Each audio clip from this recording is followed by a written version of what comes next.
Olá, queridos, tudo bem com vocês? Aqui é a Ellen Guelph e esse é o canal da Grow Up Moda Bebê, um canal especial para você que é mãe ou pai recente, com muito conteúdo incrível sobre o universo dos bebês.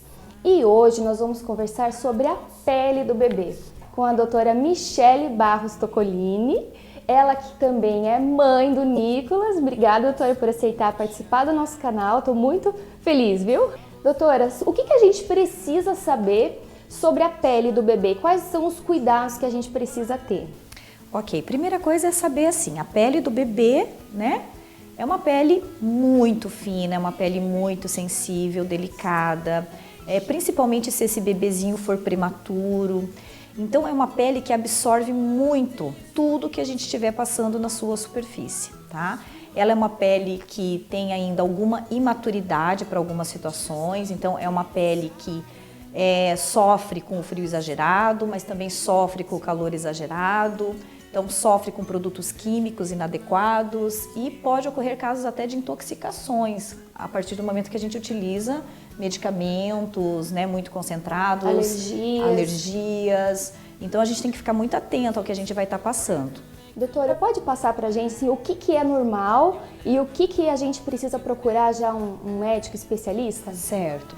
Então assim, quando o bebê nasce, existem algumas alterações que nós chamamos de fisiológicas, ou seja, são normais, né, da pele do bebê. Então, uma situação muito frequente, às vezes a gente vê as mães nos perguntando, é sobre umas glândulazinhas que ocorrem aqui no dorso nasal do bebê. Parece uma acnezinha, né? Isso, e as mães ficam ali incomodadas com aquilo. Então, isso faz parte mesmo dos hormônios da mãe, os hormônios masculinos maternos que passam ali via placentária para o bebê e ocorre um estímulo das glândulas sebáceas. Então, isso é muito esperado, tá? Em grande parte das crianças, normal. Então, não é para ficar esfregando, espremendo, nada disso, aquilo vai sair com o tempo no banhozinho.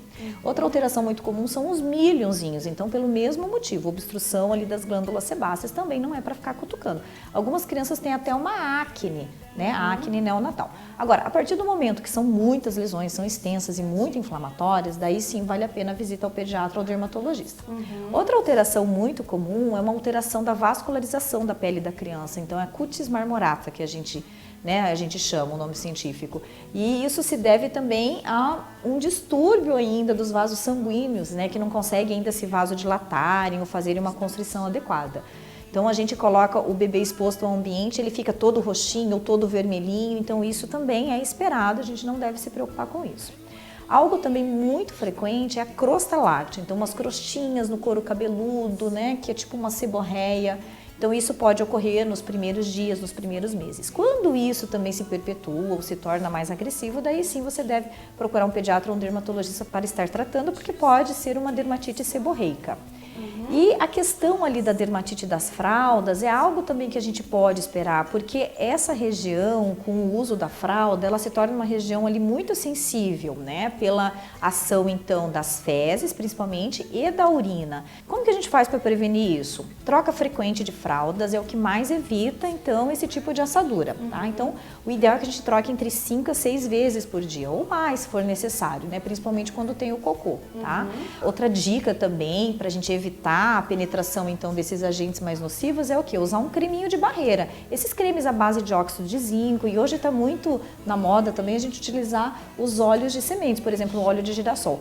Por quê? Ele é mais fácil da gente remover na próxima troca, né?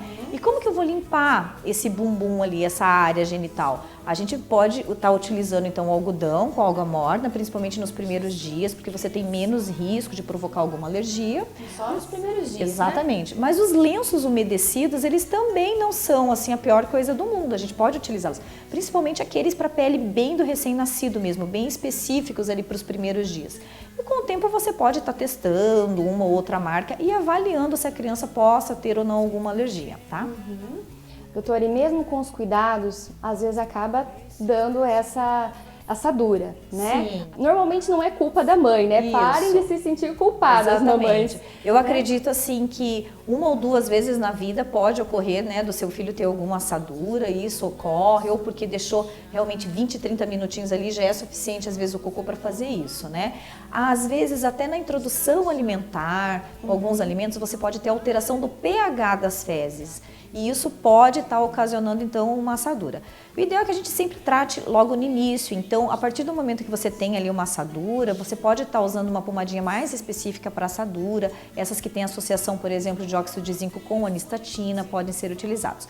O que você, mãe, tem que evitar? O uso de corticoides tópicos ali na região de uma maneira prolongada. Eu acho assim, o corticoide ele realmente deve ser prescrito pelo pediatra ou pelo dermatologista quando realmente houver indicação.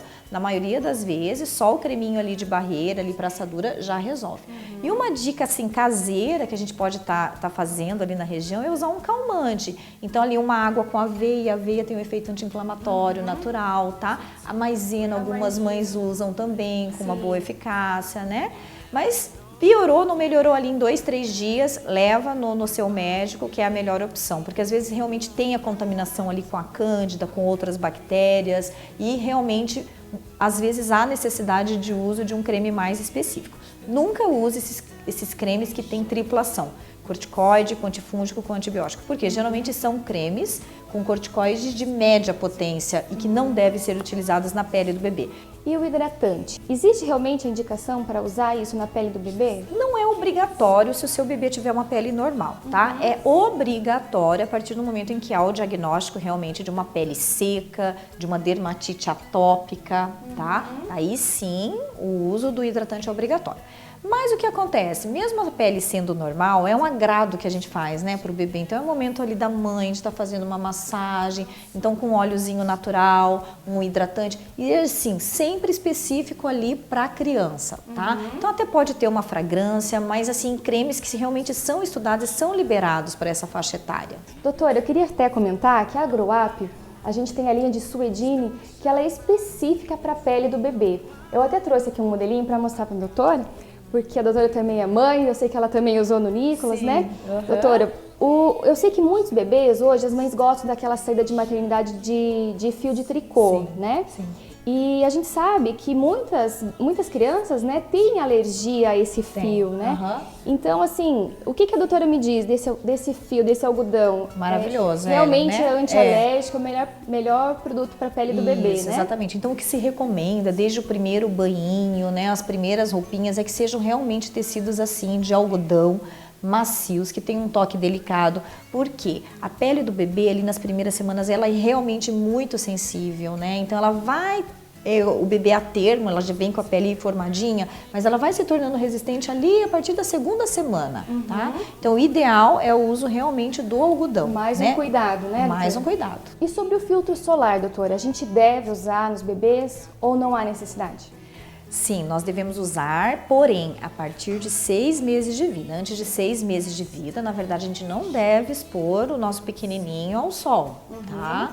Ao sol extremo, de jeito nenhum. Mesmo uma sombra com uma árvorezinha, você acaba tendo aquele mormaço e a criança pode ter insolação. Então, antes dos 6 meses, olha, realmente, assim, tempo muito limitado e não se deve usar filtro nenhum, tá? Então deve-se usar o quê? Roupas protetoras, se você vai se expor, né? Então roupas que tenham proteção ultravioleta, chapéuzinho, guarda-sol, né? Todas depois e tempo muito limitado ali. A partir de 6 meses de vida, daí sim nós introduzimos os filtros solares de barreira física.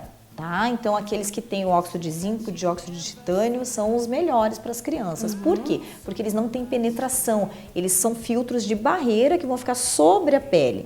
Então, essa falta de penetração evita com que as crianças tenham as alergias. Excelente, doutora, adorei as dicas, tenho certeza que o pai e a mãe que estão assistindo a gente também adoraram. Não se esqueçam de se inscrever no nosso canal no YouTube ou se você está assistindo pelo Instagram, deixa pra gente seu comentário, a sua pergunta, que nós vamos ter muito prazer em responder, tá bom? Toda quinta tem vídeo novo e eu vejo vocês na próxima. Até lá!